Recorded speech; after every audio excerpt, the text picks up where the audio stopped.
फिर हम पहुंच गए तनिष्क। तनिष्क आज हम इसलिए आए हुए हैं क्योंकि तनिष्क में मैंने एक बॉन्ड की थी और वो बॉन्ड आज मेरी ख़त्म हो जाती है।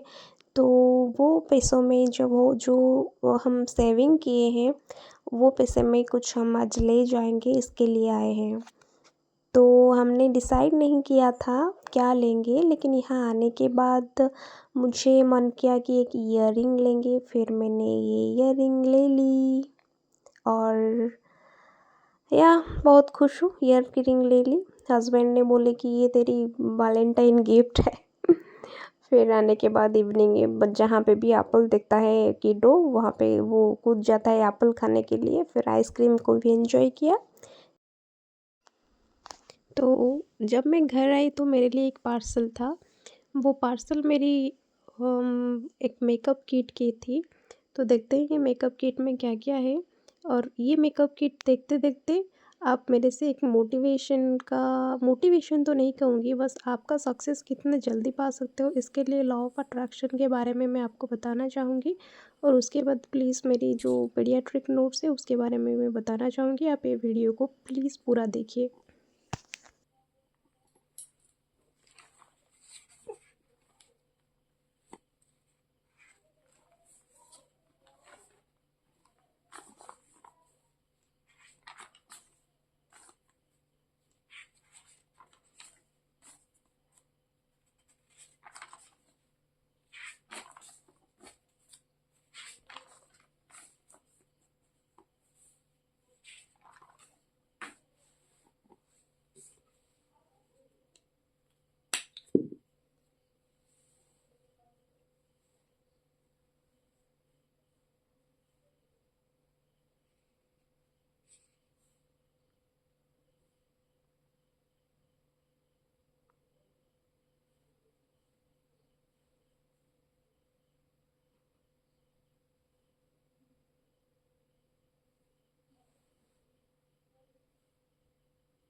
गाइस, आज मैं आपको मेरी पीडियाट्रिक नोट्स को दिखाना चाहूँगी। तो जो पहला वीडियो में मैंने पीडियाट्रिक जब आपको बताई थी, जो पढ़ रही थी, तो मैं बेसिकली पी.आर. यादव का वॉल्यूम 1 से पढ़ रही थी, लेकिन मैं ये नोट्स को प्रेफ़र कर रही थी हमेशा। पी.आर. यादव मैंने पहले पढ़ चुकी थी। पहली बार जब मैंने मेरी फंडा क्लियर करने के लिए मैंने पी.आर. यादव पढ़ी थी, लेकिन उसके बाद मैंने ये नोट्स भी पढ़ी थी क्योंकि ये नोट्स में मेरे सब कुछ है।